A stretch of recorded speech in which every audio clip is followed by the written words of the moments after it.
Next comes the expenses. So as you have a habit of little bit drawing of the profit and loss account, that is on the debit side usually we record all the expenses and losses, credit side we record all the incomes and gains. Instead of preparing an horizontal account giving the debit and credit aspect, we are drawing an vertical form of vertical form of profit and loss statement. So here first we have already recorded the sales or the income which is relevant to the current year, and also that is the balance at the beginning of the year and the balance at the end of the year. Next comes the expenses. The first expense what you see is the cost of material consumed. Even this thing you have seen in not for profit organization chapter, and also if you just remember your 11th class, there also you have done cost of material or cost of goods sold. The same thing is being represented here, cost of goods sold, that is opening stock. All this information will be given to you, and here you need not calculate anything as such except wherein you will use this balance sorry wherein you will use the statement of profit and loss in ratio analysis chapter. But for this chapter you need not do any kind of numerical. It's just that you have to remember what all items comes under each of the head. So cost of material consumed, under this you will have opening stock, purchases, you will have closing stock also. So usually the formula is being applied here, that is opening stock plus purchases. I'll just write here opening stock plus purchases minus closing stock. So this is the formula for cost of material consumed. Next is purchase of stock in trade. That is these are the purchases which you are making for goods and stock, one and the same. Next is change in inventories of finished goods, work in progress, stock in trade. So these are the three various terms which are being given here, that is change in inventories of finished goods. So here when they are asking about the changes, usually we take the opening and closing balance of inventory, that is the finished product. If you are a manufacturing concern, so definitely you will have some processing of the goods, that is you will convert the raw material into the finished product. So there you will have lot of process. There you will find this work in progress and stock in trade, that is how much you are purchasing and how much you are selling. So change in inventories of finished goods. So how many number of goods you have produced and what is the changes you have made, that is how much of the stock was there at the beginning of the year and how much of the stock was there at the end of the year.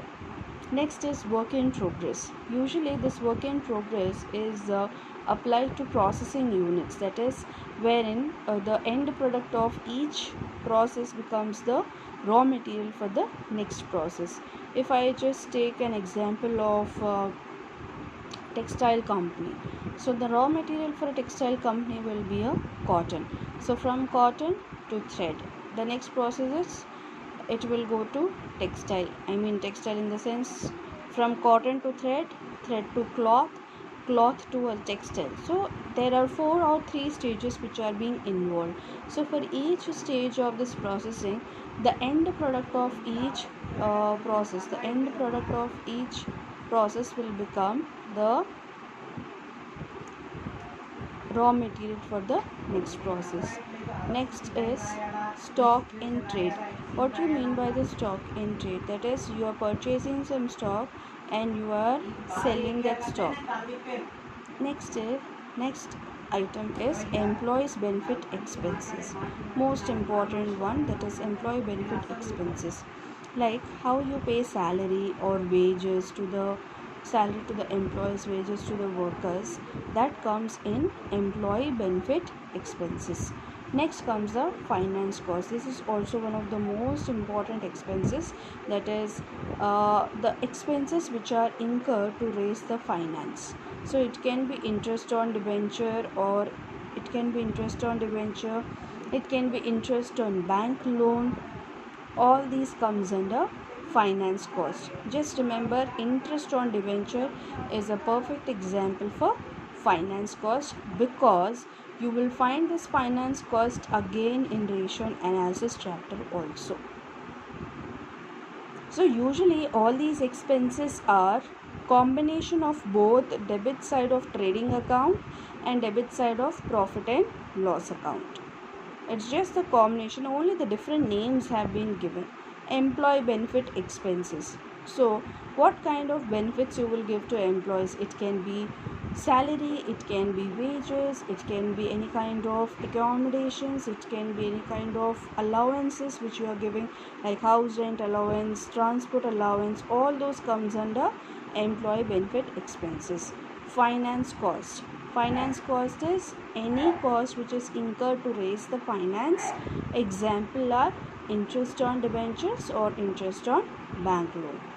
Next is depreciation and amortization expenses. So depreciation, as you know, it is a decrease in value of asset. If you just remember the 11th class profit and loss account, you used to write depreciation on the debit side of profit and loss account. That is the same expenses which again we are writing here by giving a separate head here, that is depreciation. And amortization means, amortization is a term which is usually used for the intangible asset. That is, if any time goodwill or patents have been increased by their book value, then that is called as amortization. Then other expenses, which can be any other miscellaneous expenses which are being recorded, those are written in other expenses. Then comes total expenses, wherein you have to add from A to G, that is cost of material consumed, changes in inventories, employee benefit expense, finance cost, depreciation and amortization, and other expenses. That constitutes the total expenses. You have total revenue, you have total expenses. So total revenue minus total expenses, that will give you profit before tax. Profit before tax. Now usually in companies we pay tax. That's the reason we are calculating what is the profit before tax and after tax. So next is tax expenses, current tax expense for the current year. Next, deferred tax is not there in your syllabus, so current tax expenses for the current year, that will be deducted, and now you will get profit or loss for the period, or the profit after or loss after tax.